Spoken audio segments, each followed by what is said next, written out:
Hey, I'm Silvan from South Productions. Welcome to the first episode where I will talk about mixing music. I will start with the five dimensions or the five really important big dimensions which play a decisive role in mixing a song.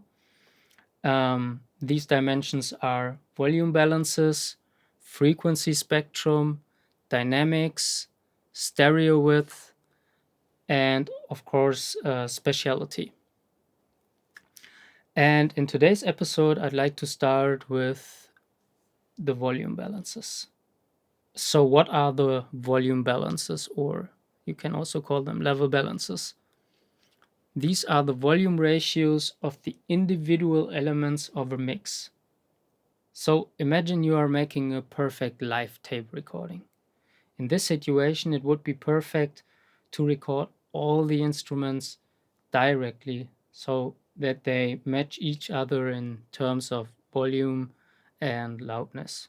Of course, this is hardly possible, but what I want to say is the better the recording engineer and the musicians are, or the better you make your own recordings, the easier it gets later to adjust the volume between the single elements. Um, if you have lots of dynamics in a single track or element, it is hard in if you sum them up, it is hard to find good levels between the instruments without using other help like compressing and so on. So how do you set the perfect volume ratios? Mm, I think the answer is it is a general matter of taste, but it's also that or it's also a fact that we have genre specific practices, and um, this means that, for example, in pop music the vocals are commonly the most or the loudest element in the mix.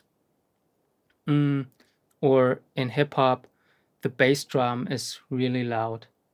So before you start mixing you have to ask yourself the question, which element should be placed in the foreground or background by their volume, and what are the key elements in the mix that we need to feel, or yeah, to feel the music. Especially if you are a beginner, it can be really helpful to use a reference mix.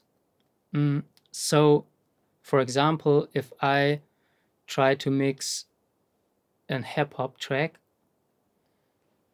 I would search for a similar hip hop track and import this track in this mix or master in my session, in my mixing session, analyze the volume ratios between the certain or the single elements in the reference mix and compare them to my own mix, or the level or the volume ratios in my own mix. And yeah, this is often a good way to yeah to avoid a bad surprise when you hear your finished mix on the next morning, and yeah, it sounds lush because the kick drum is not loud enough and the vocals are not loud enough or whatever. So that's it. If you're a beginner, search for a suitable reference track from the genre you're mixing your track in, import it in your session, and switch between your mix and the reference mix to adjust the volumes the way they adjusted the volumes in your reference mix.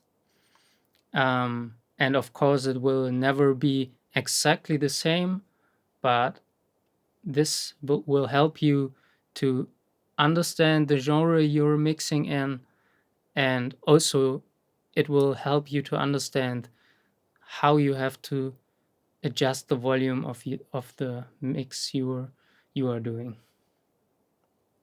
Okay, I think that's it for today. Thank you for watching and listening. In the next episode, I will talk about dynamics. See you next week.